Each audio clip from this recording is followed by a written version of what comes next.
Tubaniriza nnyo ku Junction ogamba otya owulira otya gy'osezedde okubanga otulaba wabala okubanga otulindirira n'obeera wo time in time out ogamba bajja ddi ate leero boogera ku ki well tuguse the whole crew we tuli era ng'olunaku lwaleero kye twagala okwogerako it's plain and simple. Why did you get married? Weebuuze gw'atudde awo wooli lwaki wafumbirwa oba lwaki wawasa bannange kansooke kuggwe mulabika bulungi mumboberedde nakusooka ku mukyala kyeso bannaye era wekamba gwe wakati kuba bannaye njagala okwebaza Katonda buno bujulizi abatulaba nze olwa Pavini njagala kwebaza Katonda olwa mwami wange kubanga andabirira bulungi. That's why you got married, eh? Yeah.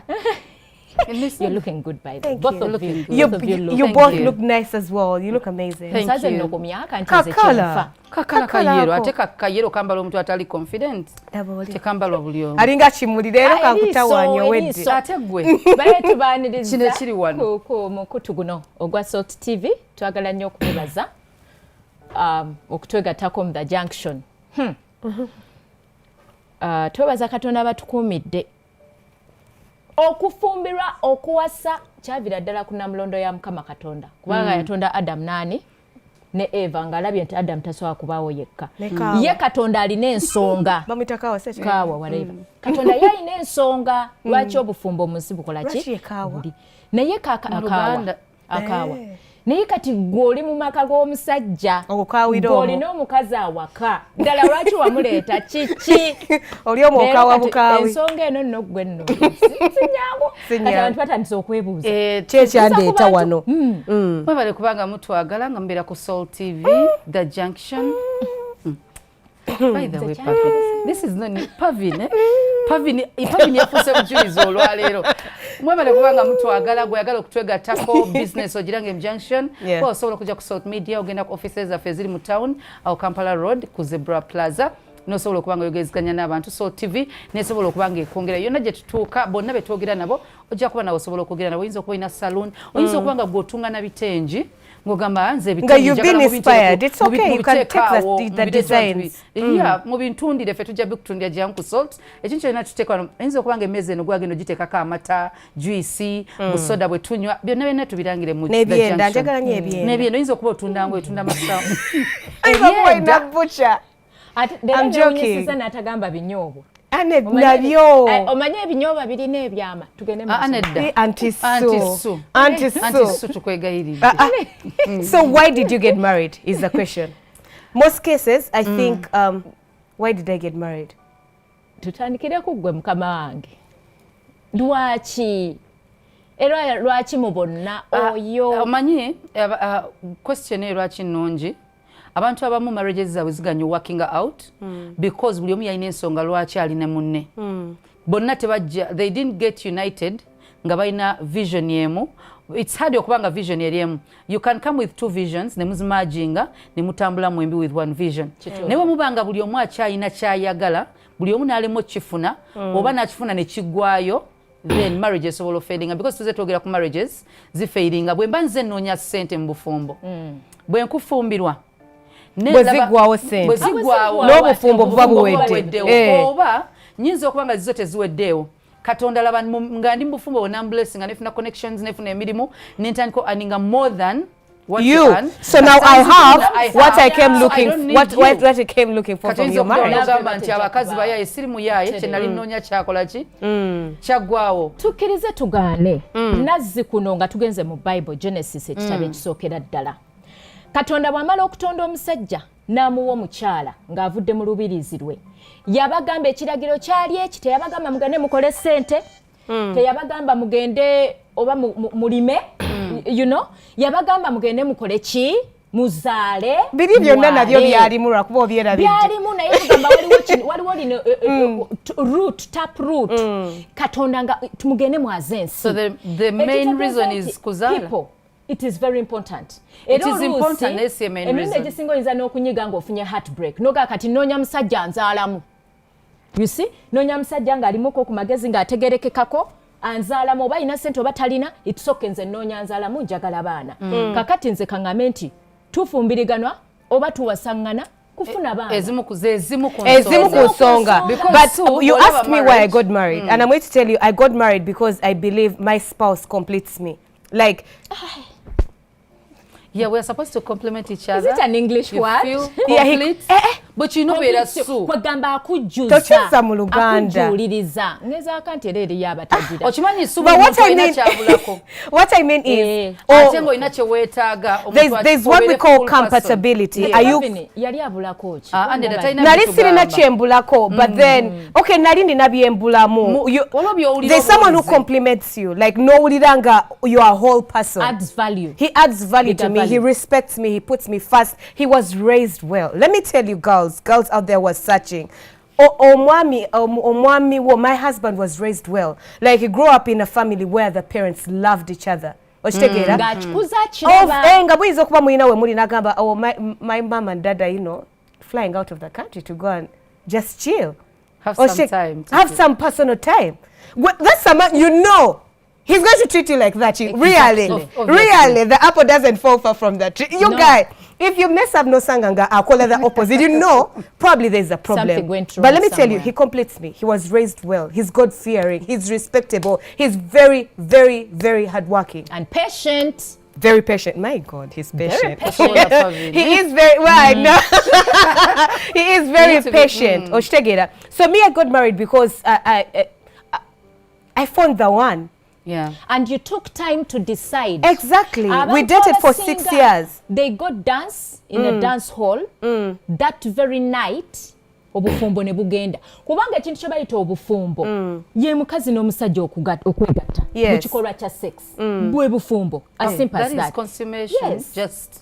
Naye era kwagamba olwedde muba mwegasse mufuuse omuntu omwe bitundu byammwe biba byegasse naye ekintu kye njagala ku Pavin ono era lwaki example ku bantu abasinga obungi Pavin took time. Ate n'omwami we yatwala akadde ate n'akugumiikiriza those 6 years are not small ku muntu omusajja ayagala omuzannyo ate era naye yali ayina kyayagala mu ggwe alina bye yakulabamu nagendanga ku studyinga nagendanga akutegeera sinti emyaka egyo gyonna omukaaga tewajjayo ku buyisa obubi naye yamanya nti ajja kuyita complimentinga bucorrectinga akugumiikirize wano nawali abeere tolerant. That's the thing about marriage. Kyetulina omanya nti teri muntu ali perfect. Exactly. You love me for my flaws. Yes. Omuntu oyo waliwo ekintu kyenyinza olaba mu musajja naye nga sikyagala n'okigumiikiriza waliwo ebintu ebijja ne bikyuka nga kikyusa a friend. No, men don't change. They can. Waliwo ebintu ebyo bakyusa. Pavin si buli kimu tekikyuka. Waliwo ebintu ebimu benzikiriza nti bikyuka. Waliwo omuntu okubanga ali bitter because yakulira mu bantu ababi. With your love, that person changes. Okay, yeah, that's true. Waliwo ebikyuka. Ngoyinza ogana naye omuntu oyo nga mukambwe. Waliwo abantu betugamba nti bakambwe. Ngate bwobuuza mukazi is a different person. You know, and most of the reasons why marriages fail. Baba ne mukyala we abeera happy. Amanyi this person loves me. I'm complimenting abulungi. Yes. Omukyala ayina byakola. Haven't talked about completion. Reason esooka anti sunga tonnagamba kuzaala. Erina kuba completion. Because omukazi in creation, omukazi is a rib from a man. Katonda gye yajjamu okugizza yazza mukazi. So a woman comes to complete and complement the man. And it's an additive if your man completes you and compliments you. You have to be complete. Omukyala balubirizi gumba. Yes. Every woman needs marriage. Exactly. And then the other thing that we need to understand actually before we delve deep into why people get married. The reason why marriages fail most cases is because, or you get people changing, but this is important. But if you got married because of security, financial security, of aina sente, or probably security at my workplace, or I want to get a bigger, better job, that's the reason. That is why families, marriages fail. Exactly. If you go counting on, exactly, you're going to fail. You're going to be angry. But counselors abambagama nti bwoba ogenda mu bufumbo eno list eya expectations from the other side gisalizeemu ddala oyingire mutandikire ku page empya to one extent nti byoba osuubira mu oli gwe tandika obikola. There's something very important that one of my aunties told me. She told me when you're praying for man, you pray that you are the woman that man is praying for. Because you may be praying for a tall, dark, handsome man who has studied well. No, yeah, exactly. Is it physical appearance or it goes deeper? No, let's be realistic. It does matter. That today, now we're in a type yo. No,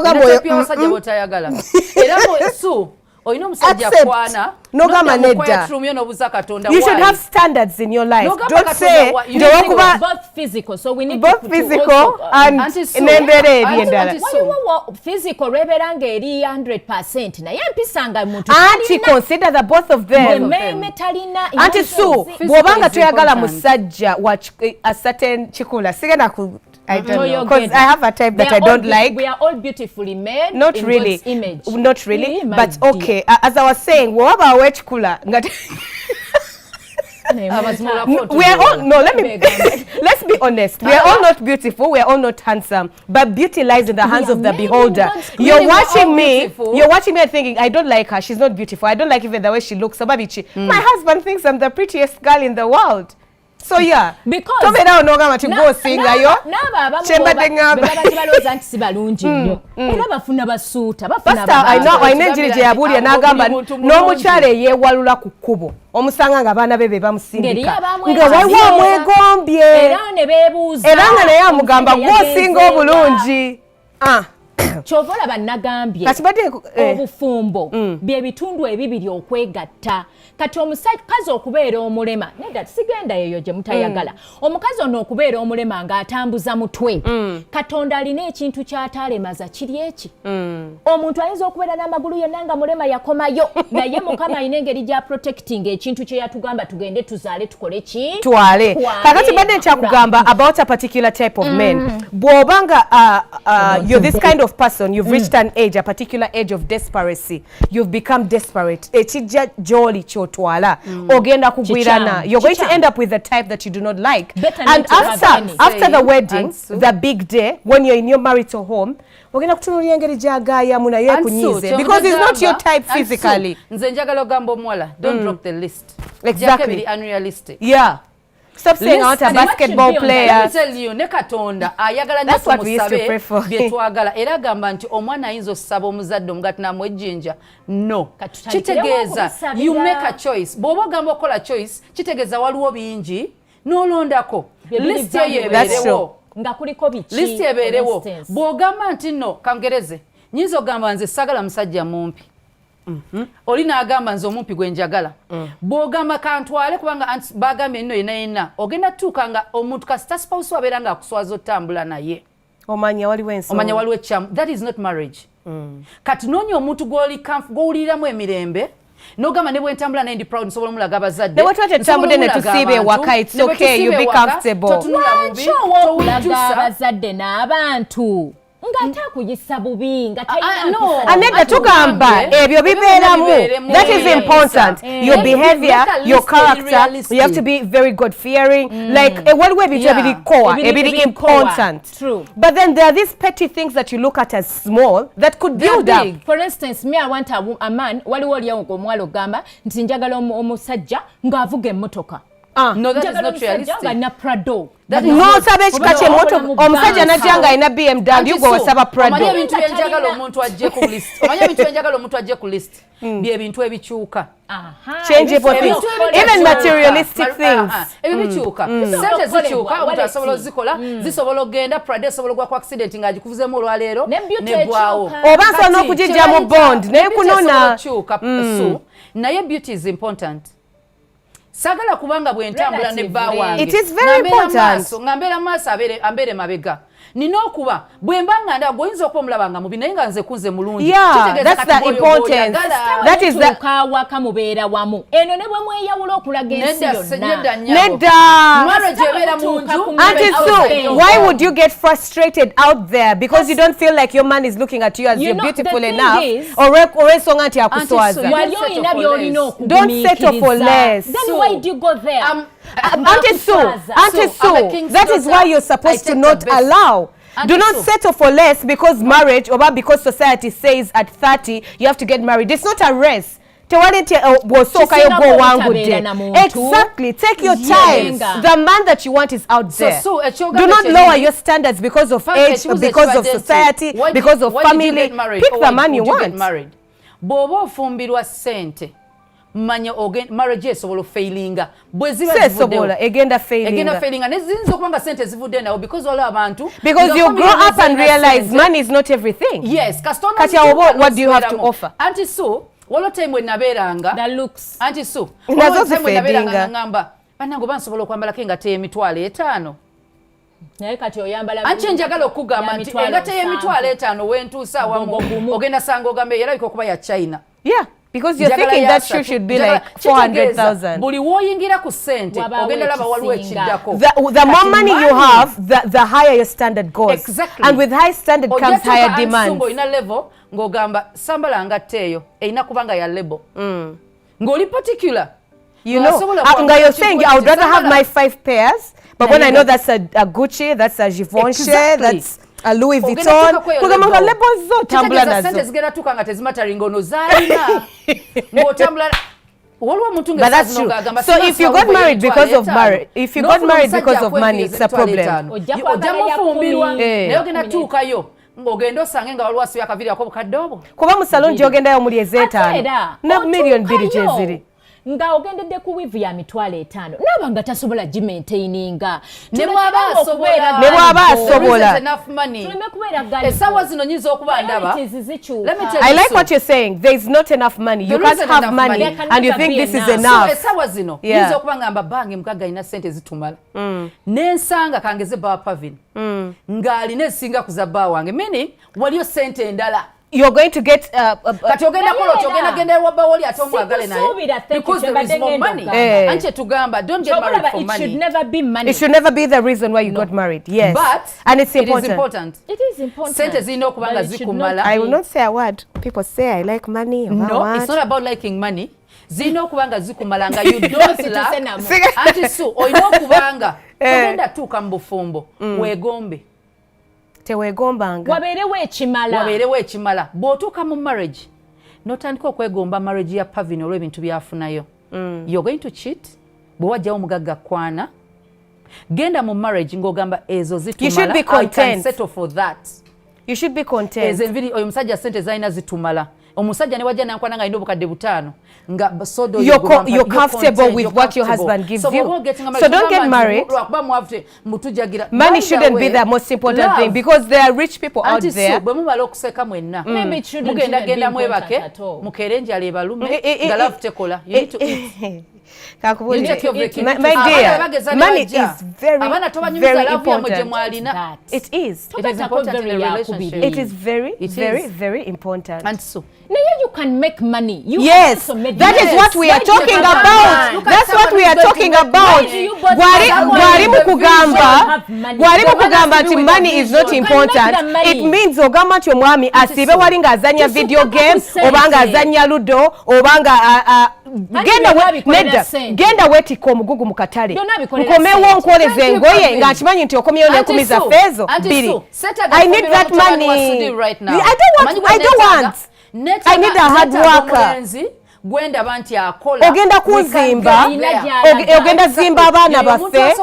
Yes, that's the importance. That's when we talk about the importance of money. Nedda nyabo, you said that money is not important. Money is very important because your love is not going to pay the bills. Is it more important than the heart of the person? No, it's one of the factors. It's one of the factors. Ne heart tujagamba very important because they got married for money. But money is ngabo gambye nti sex and children are important. So is money, so is love, so is trust, so is completion. So you shouldn't draw it out. I don't think you should urge people out there to be lazy. It's not additional, it's important. Kubane wosiro ino sasula wo.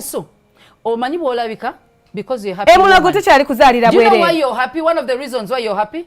Because you can sustain yourself. And they are happy. You can pay the bills. You will know that money is important. and your marriage will fail because you've become bitter. It's irrelevant. You working. Let me tell you, you need a man with a vision. And the men out there, if you're being raised by a woman who is telling you it's okay not to work for your family or not to be a provider, it's very irresponsible. It's very irresponsible. Because I believe if you have a man with a vision, sinaba kugamba nti funa omusajja asingayo bugagga. Omwami ole wabanga boda javuga nga gwo mugololera no bijeket no bitegeka nabeera nabyo nomugamba mwami tofuna pneumonia. That is a man I want. Nalese zalese. Nomanya nti nja kufuna akaboxi nsevinga tusasule rent. Sagala mwami atule waka nagamba nti batugambe munage. Kasalavu we tungenda kulya lavu yo. Shanga Katonda yabagamba nti muntu yoza mwe munajja kye mulya. Exactly my point. So if you cannot, please pack your bags and leave this marriage. So marriage over to yagala failing, making as quickly as possible. Why do we get married is the question that we're asking ourselves. Take it to our Facebook page and give us your opinion. Nenga tovao tuchagenda mas.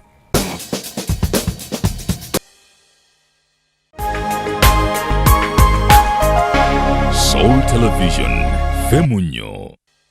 Okyali ku Junction era nga tukyagendera ddala maaso twebuuza. Why did you get married? Gwatuddawo maka g'omwami wo oba omwami ng'oli ne mukyala wo. Tebalina nansonga. Wotuse kati bikusobedde. Ogamba bannaleeta kyaki. Waliwo abaana mu kyaki kati nga bali ambitious abaweereza nga yagala beera muweereza. There is one time pastor yagambako ku kituuti nti wano tetusobola kuordaininga kubeera muweereza nga toyina commitment like a marriage. A commitment wekyo. Obufumbo ne butabuka. Bamanyabo. Nalabe kadi wezitandika budget wezitandika ez'emikolo nemanya nti mu church mulimu kati obusu because waliwo marriages wezituka abaweereza bogenda nnyo mu church balina nnyo challenges marriages zaabwe naye abasinga reasons zaabwe ez'obufumbo is because they rushed into they married because they wanted to have sex and they don't want to have sex before marriage. They don't want to have sex before marriage. Then the others are getting married because they are kufuka muweereza. Then abalala tuli mu kwaya Sister Makula akoze embaga nze ninze eki. Naye ate ne beerabira. Ka competition ako ne katandika of banange. How can she? N'obufungo bwennyini buweereza. I know. Bwe busooka. Bwe busooka. Because charity begins at home. The Bible says omuntu atasobola kulabira makage is worse than a non-believer. That's true. Era tosobola kuva wakawo nga tebali happy n'ogenda ku kituuti obulira enjiri Bible tekikkiriza. You can't even do it. We've been in school whereby teacher ajana kuvuma nenga mwami we yamusumbuye waka, but you carry all your anger. Exactly. You don't intend to, but because you had a bad morning or a bad night, you end up being frustrated the whole day. Yes. Oba ne managers abasinga balina happy homes. You should have a happy home. Era ngo yagala happy marriage, a happy manager, oinafuna a happy wife. Ajja kubeera manager mulungi. But what makes someone happy anyway? Marrying the right person. Marrying the right person. For the right reasons. At the right time. Ye muntu akola atyo olwo kubanga eri abatuyogera ku why did we get married kubanga bwenatandika kati for the right reasons bwe tugamba nti no obuweereza waliyo omuntu nga alinga Paul like in the Bible Paul yaweerezanga si mufumbo. That's true. You don't have to be pressurized by society. Yes. What society thinks should be the right thing. Like let me say like apostles by evangelists abasinga abulira enjiri from city to city. Nga mukazi wa amlese waka. Nozunga Uganda no, it's okay city to city. Ebweru. You end up frustrating your wife. Because you're minister. Nti omwami ye pastor wa machi? Wamakage. Na ye kisinga kitegeeza gwe wawasa kufuna just linya nti you are failure. Obuweereza bwolina bwite busobola nakuganya kubeera na mukazi. You end up failing both at church and in your marriage. Abusukulumiza obuweereza obusooka obw'amaka. So abatulabanga you got married to minister or probably for a job to become to be promoted at work or to become a pastor in your church. God is seeing you. You just need to know that. Realizing that katibikulemi okubalansinga and start falling in love with your wife. Omukazi wa chayo obusumba kubanga oganya okubeera the husband. Abaana bo bayononeka because you are no longer a father. They don't associate with who you are. Na yegwa abaana bo bakulemye. Kati funa time abantu bakuyita one time nalinda this guy Joseph Prince n'agamba bw'omuyita ku crusade yonna any country nga family tekuliko tiketi ya family etagenda. Like you have to fly them first class. And the last born agenda naye mbubana bakulu basoma which is good there in school. This last born I know kubanga agenda tambula naye ne mukazi we. Then one time nalinda ba documentary ya this guy yafa Billy Graham. Nagamba I thank God bali bamubuuza how he managed okubeera nga bulya bwate enjiri. Nagamba I didn't manage alone, it was God's grace. 1 2 it was my wife. Nagamba where I wasn't, my wife was available. Nagamba I wasn't available for my kids aliyazawe nga ino bulira njiri ali mugwanga lino. But okay, yes, now, that is important, right, but also no, Makula, even the women need to understand that don't take that for granted. Yes. Your man is a minister. If he has to minister, yes, exactly. You should know that you're marrying a pastor. He has to be available for other people. So don't excuse of I want to sit at home. If you can't pack your bags and go with him, that is for someone. Yes. Again, ofumbirwa kangeze sawa zino. Ofumbirwa pastor, already pastor. I'm going to use Pastor Mtawe. He's a pastor already. Kati ngofumbirwa Pastor Mtawe. Chitegeza choyingira mtu kusubira okubanga ochimanyi. Kati waluona afumbirwa Dennis Mukulu. Tana foka pastor. No fumbirwa omuntu gomanyi mubera mwena you have time together. Makula, that's why there's courtship. In courtship, you talk about your plans and by the way ogenda ku dating omwami takunyumiza future ye. Just not alina. Toyitaina magezi. You know with time you learn omanya ati omwami wo awali. That's not achalinya. Transition. Exactly. So you will know that nange myaka esatu I'll be a pastor's wife. Yes. I readjust my character, I readjust my dressing and my personality. You have to be a people person. Tonyumiza mbozi toyagala kumanya. Bwoba toyagala kumanya tojja ku church. Atandikira kuba Asha. Ba Asha bano balaba abawala every day for the men. Exactly. Baba tuuzabe baba situla. If you're not a people person, ogenda kuzimba omutima, ogenda fira you're going to be frustrated. Oyagala lemesa buweereza. And trust me, God will take you out of that man's life because Katonda yagala ministry etambule. Kasitala banga gwali mesa. You're a pastor's wife, oli face yo bulisawe ebebanja. Onyize nti okutuukirira kyokka okimanyi nti omwami wa pastor nkole ntya bannange. Smiling ako, be approachable. Exactly. Era toyina tulingiriza nnyo. Let me tell you, when you're a social person, abawala bajja gy'oli. We are free with you. Yeah, tebasobola genda pastor musajja. Because all ebintu ebisasa ebiri personal, byesandyagadde mugamba. We are forced to go to the male pastors. Yeah. And he's forced to listen to our very weird problems. You understand? So as Muchano Sumba, this is an urge out there. Behave. Be a happy person, an approachable person. Atemanya chicho yingidemu. Ochisabire. Echo cha yingidemu. The reason for marriage, bobo chiyingidemu nga tofumbirwa kufuna status pastor's wife. Kati oyingidemu nawe mbuweereza. Obera muweereza. Manya nti gwofumbirwa ono ogenda kuweereza. Asobola okera nga ayine ennaku bbiri overnight nga zonna taliiwo. Ono yenda because tali available wekwase. Now bwoba wafumbirwa kubeera just a pastor's wife nga responsibility ogenda zisobola, you're going to complain and that marriage will fail. You're going to be overburdened, yes. Beba bawayo abaami baabwe mu church. Lete rikustoweredde notwala omwami we. It's bad. Then the other people get married just to leave the village to come to Kampala. Yeah, by the way. Omwana wa Nenga taina nsonga ndalayo. Hayakulaba gundi workers house. Choka avoyogerako Pavin. Beba house galava mu kyalo bwafuna amaka boss namukwana. Senga we namugamba. Nawe oli muwala. Era amugamba. Oli omukazi kyalina. Nawe kyolina. Ate nga kituufu. Kakati nakugamba bwe bukulema gwomanyi. N'akikolerera n'amala n'akifuna Kampala n'akibeeramu omwaka gumu ne realizing actually eno ndi mu nsobi. Naye oluusi najja ne mu maka ng'olwedde baawere badda siriimu waabwe, you know, ate if you get it, it serves you right. Obanga babonyeebonye nga gye bavudde tategeddeeyo. Ebikubona most cases tuba tetwagala kumanya, but okay. So I think they should have proper reasons. We should have proper reasons. That's why we get married. Sometimes pushes us. Exactly. That's why I said senga oba mami agenda mugamba nti gende Kampala funo mwami tukomawo wano olaba bwe tubonyebonye nkuze mbonabona nawe oyagala buno obulamu kati omwana nafocusinga ku kimu let me sleep with the first man I find at the taxi park because njagala bufumbo sidda mu kyalo mpereze sente mu kyalo sali awo omwami her dream wasn't to get married to taxi guy nebe babeera obami ate those I love taxi men and border men banyumya emboozi bali friendly bali like n'abatali ababeerayo mu paaka nti agenda kusanga n'omukugu akubuza obuuse munnange okiki kati that niceness size yange olakakuwa olina entumbu ngamba banayonyirira olinga omunya kwegano nakuwana n'owulira nga kiweddeyo oba bamuwanye mu ngeri gy'abadde anoonya over I've come to Kampala now this man is being nice and because of the naivety I'm not saying that everyone from the village is naive but because of the naivety you're going to go nti bane nsize kunoonya mulimu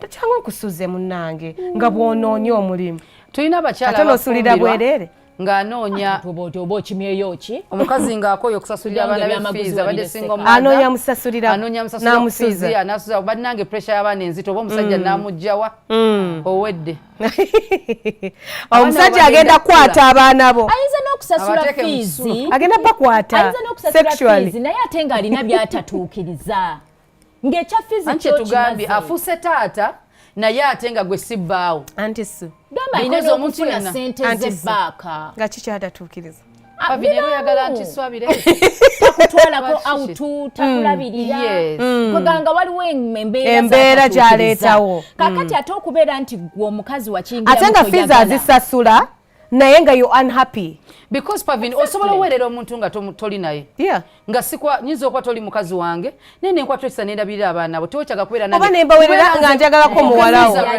musajja kiwa ne Kampala bannange Uganda pray for those people in your lives nakuteeka you should pray no bayinza okuba gye bali but what I'm saying let those people not think it is so automatic into go it can happen but it can't it can't so instead of desperately getting married to someone so that they can look after your children, how about you pray for a better situation? A companion. You don't have to die alone. You pray to God sente. Yeah. If that's the only reason.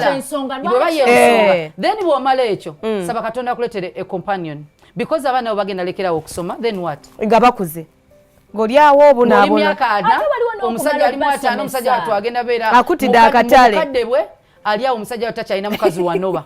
Omala n'okubasomesa eno gw'okaddiye abaana bakuze balabika bulungi omusajja n'agamba naye bano abaana b'essizaala si bamusanyusa gwe nga tokyamusanyusa betaddemu ssente gwe nga tokyamusanyusa obanga yakizuula ntomwagalangako thank you ekyakutwalayo kyekyo kyukira eno tokyakikola kati agenda kukwata ku naye abawala b'omu church n'abalenzi b'omu church twadde Pavin wetoyogeredde ku mu church boys are marrying for sex tebagala cohabitinga atuse emyaka eje omubiri gubanja bannange sex is going to be a 1 month thing kigwe manu month no totutte wala no mwezi ogusooka ano baka honeymoon bikiba ina akasigirya omuliro mungi ne ku office atuuka leeti obanyuka mangu kugwewo eri ebugu muligwawo likendeera bliken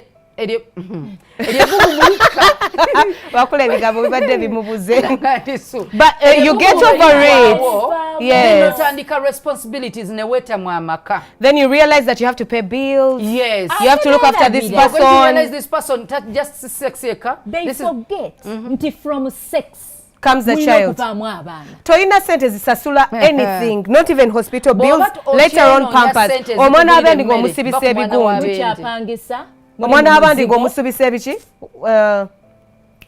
wamala ddomuwasa babiyita batya nappi ng'omwozesa ngoye anti toyina za pampa kati ng'okozesa ng'omujjidde nappi naye ani yabaga nti pampa kyekyenkomeredde si kyekyenkomeredde but you need to provide I'm just giving a plain simple example because there are nidities waliwo ebintu ebiri important ngenda gimusiba ogenda ku mulimu akufukire ayitemu tawulo ekikwanza kimufumbite yakola contribution ki no my friend tulekeeko by the way ate nali ndaba eri program neŋŋamba kino nino kigamba anti Sue abasajja b'omulembe gonna bawona abo babeera ne excuses mbu kasita ebyo bibebi ebyo bimubebisa twakoowa let me tell you anta help nkuyamba Katonda yamba beyambye oli awo olinga kibebi buli kimu nkikukolera. Ndaba mumu. All you want to do is you think I'm a baby making machine or a sex machine. Nothing. Mothers need to raise their children to be men. We are tired. Both sides have to complement each other. We have to, but I'm complimenting you. Katonda yakusindika kola. Not financially. Nze Katonda yansindika kuzaala. Omwami bwaba yakukkiriza gwe bakusindika kola. Anti lwaki okola? Ekyo kirala bwe I'm complimenting my husband. Tatudde waka taleze engalo. Ngamba biri biddofe birumonde. Ebitudde waka. Omanya lwaki nkola? Muyambako kubanga sibeerawo okugejjera waka kyekisooka. Obwongo bwange bukyakola ki? Buli functional. You don't want to have a dull woman. Ekyokubiri, buli lwembeera nga nkola mba ndabika bulungi. Yes.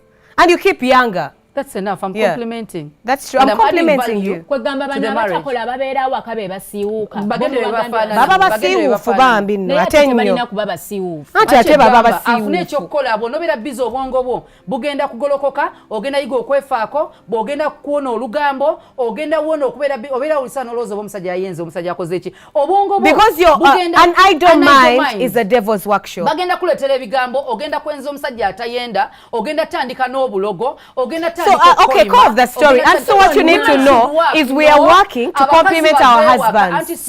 But the husbands who are working husbands, gweba yogerako baby dofe bisasobola providing abakazi baabwe nga kyebakola kubazaalamu. Ekyo kikyamu. Yes, they need to change and become better men. Abasajja baleete ssente, omukazi bw'aba akola n'aleeta nga webaza Katonda baawadde. Waliwo yampeereza message atulaba n'agamba ndowooza omusala nnyabo bagulese ewaka nti leero lumu. Anti nagamba nti omusala mukole muleete omukyala amanaging amaka. Yali mwami eyaweereza. Yes, but it should manage your home the way you want it to. There's no calculation or there's no formula to marriages. Whatever works for you should work for you. Kiryoke nange nga nkiwagira ng'omukazi wo kimanyi alina obwongo. Ngali enterprise. Ate mutegere bye mwetaaga. Bw'aba tabulina tozireeta. Mukole accountability, mukole budget. The other women who get married. Bafumbirwanga tuli ba mikwano. Then you get married. Kyembadde nzija. Pressure eba y'amaanyi. Family. Ng'oli awo ngusa biteeteeyi ndi bugula gomesi nkola makeup teri aŋŋambako. Teri. Olaba nti oluusi bw'aba metroni wo bw'atandika okwenyigotolera ku mbagayo. Omwami metroni wennyini gw'ayagala. No, metroni. Usually baba baagala ba best man. Abayagala best man because omwami we ayinza omupulaaningirako gwe gw'abadde metroni. That's the devil. Then baba taba mukwano gwo. That's the devil. But okay, just a simple, genuine, example of toli ku mwami wange siri ku mwami wo but you're getting married. Pressure erinye okitegera. There are so many girls who make mistakes because of that. You're thinking it's girls need to know it's not a race because you're going to get there and you did it because of the other bali bulungi ogamba yi. Why are they happy? Why is Auntie so happy? Why are they holding hands? Gwe mwami we yakuchawira ku honeymoon because for them they got married for the right reasons. For you got married because my friend is getting married. Nebetegeera kati govudde eri ogudde mu kigwe wa muno yafumbiddwa yawasizza kati naawe n'ogendera ku eyo influence kitegeeza togenda kustadinga muntu oyo kutegeera oba muri compatible bulungi ojja kuyiwa buyiyi kugenda and people think that marriage is just the wedding day kusamba gown balooza kusamba gown but there's after when you all go away ni musigala bwaba kati waliwo abaami ennaku zino abanyumirwa nnyo okuwasa abakazi ku beauty and tribe baddeyo ne banyumya emboozi bannange eggwanga bweriti ne bweriti olinagamba ekiki basa nabidomola bannange kinagamba ekiki nange gwenjagala nanoonya nga saaki mu church the right girl comes nga wa tribe ndala naye nga gwayagala nga yewuwe meanwhile naye nga tamulaba nawo yafokasinze ku kiri kye bamugambye bwe kitaba tribe nga banne bonna bawasa abakazi balina hips. Oh no, or probably banne bonna bawasa bankers. They all work in the bank. Then no wasana we bank. Yes, when they're there chilling ogamba zinange saga kuleta. Kitegezo muwasiza mukazo. Kugamba ne mubeerawo ngobwogo tebukkaatagana oshigeranga for you your wife was supposed to be a teacher. And I think teachers are good people. If I'm a very impatient person because if I tell you 1 + 2 is 3. Now they tell you chibuzongo taddewo 4. Naberako mu Sunday school. Bantekako mu Sunday school. Nabera for 2 months. So I think a teacher would make a good wife. I think those are people, you know, don't get married for the wrongest reasons on earth because you're going to be very happy. Ask yourself, why are you getting married before you actually get married? Don't marry for your friends. Exactly. Okyali ku junction. Era nga kyagendera ddala maaso. We're going in for a break. Tova.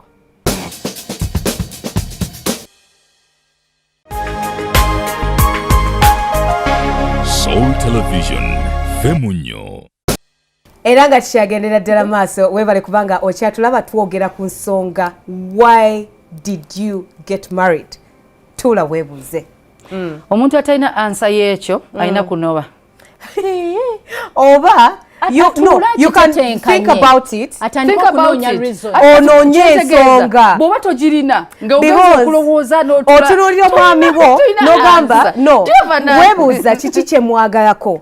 Awo ye ntandika ennungi owandiike akapapula kogambe ansanyusa anfaako biwandike taata w'abaana mulungi ojalabanga ne bw'obadde obadde munyiivu ng'otandisa omukyawa you realize there are good things out there. Kyentegeeza omuntu okuba nga talina nsonga atuleraga ekisajja kino ng'obusungu bubadde buyitirivu because you got married for the wrong reason. So what you need to realize is it was the wrong reason.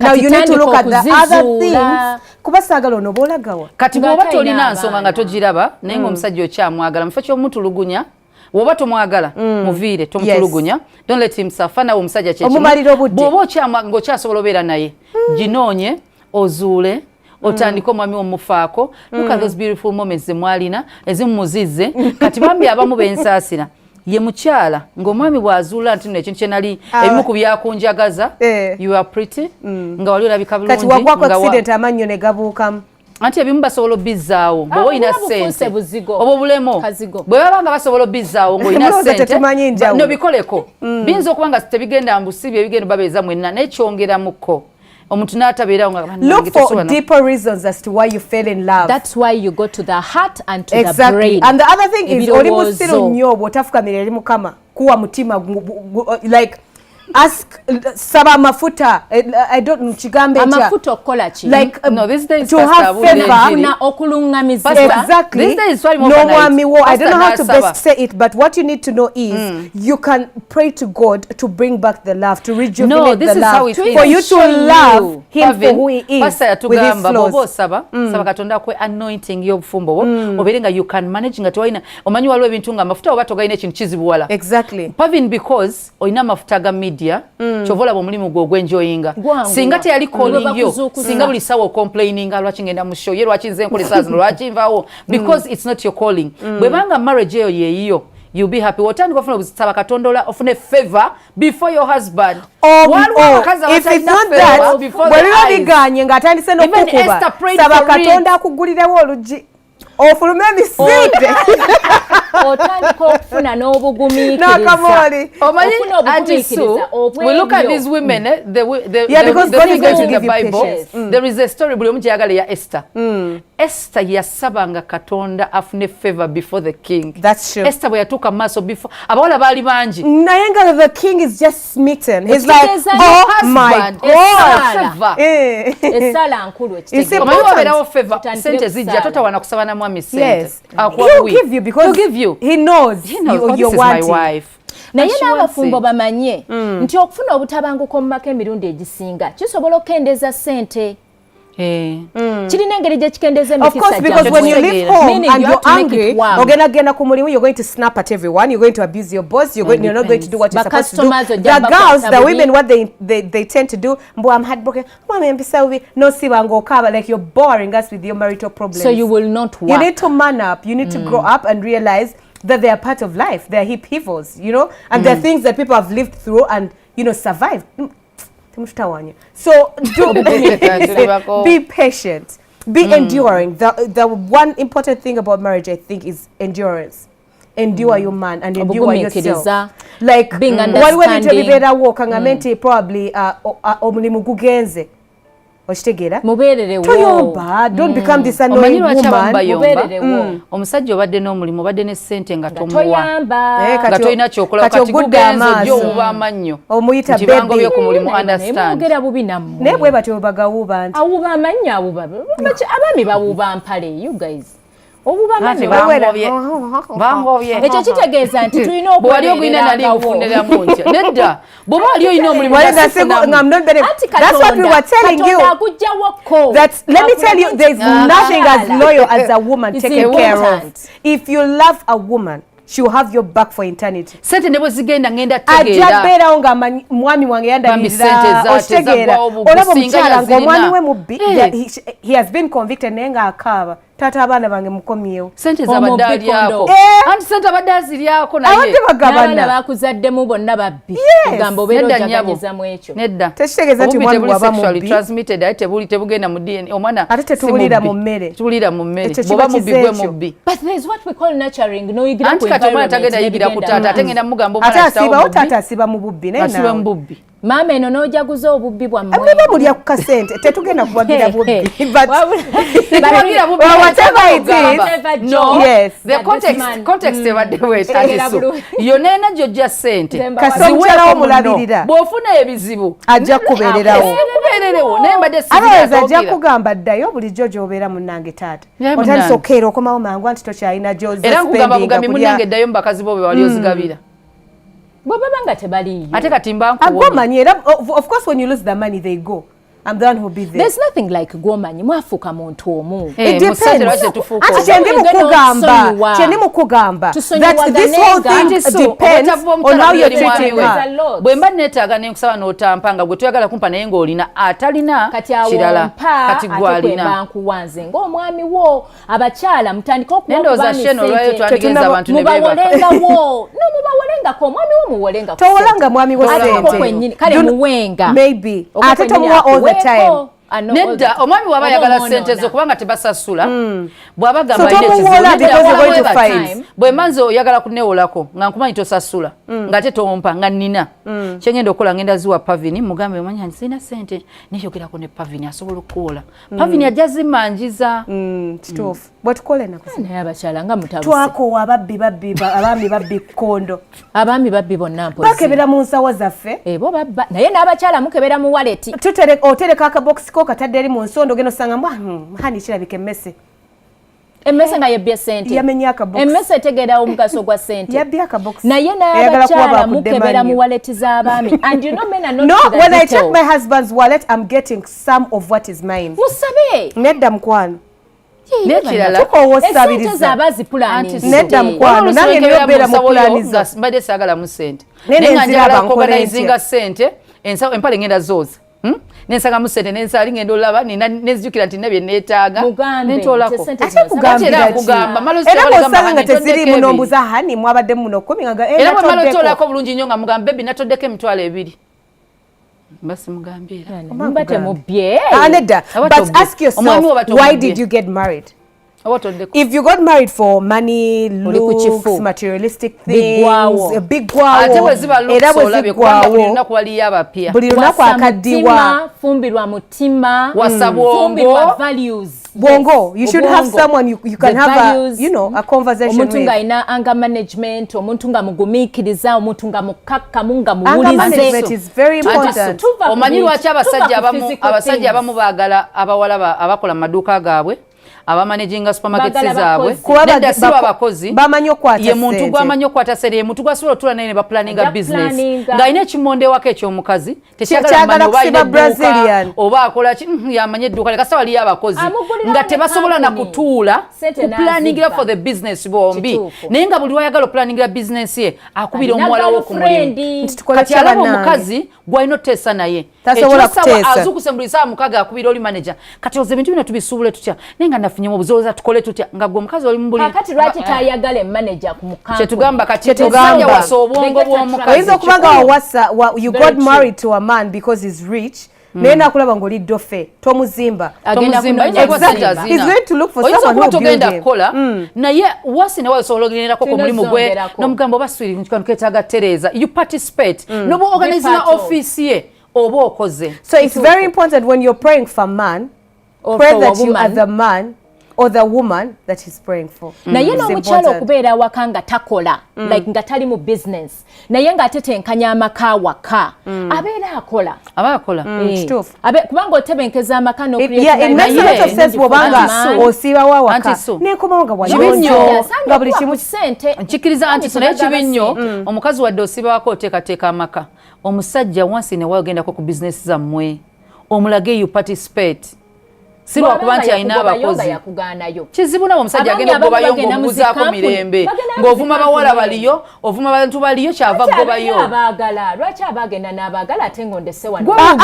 You're going to, because you're very idle, you're going to perceive. Yes. Sorry. Because you're very idle, you're going to perceive nti buli muwala gwenjogera naye ku mulimu mukwana. Okay, you're going to perceive that buli muwala gwenjogera naye mukwana. Otegera. So, bw'osanga nga njogera ne secretary, you're going to quarrel and abuse. Yeah, you need to be part of the business. Stop being idle. Oyina okugira kati abantu bafumbirwe nga abantu abalowooza nti bayise for all the girls out there. Bw'oba tonnatuusa kufumbirwa emyaka teginnagenda. It's not a race. Topapa. Oyinza okuba nga tonnafumbirwa nga Katonda akyakukolamu omulimu. That's one. Two, ayinza okuba tonnafumbirwa ng'omwami ogwo akyakolamu omulimu. Agenda okujjambula mu. Why did you get married is the question. Take it to our Facebook page, our YouTube channel as well, and give us your opinion. Tubaagala nnyo, but we have to sign out for now. Till next time. Bye-bye.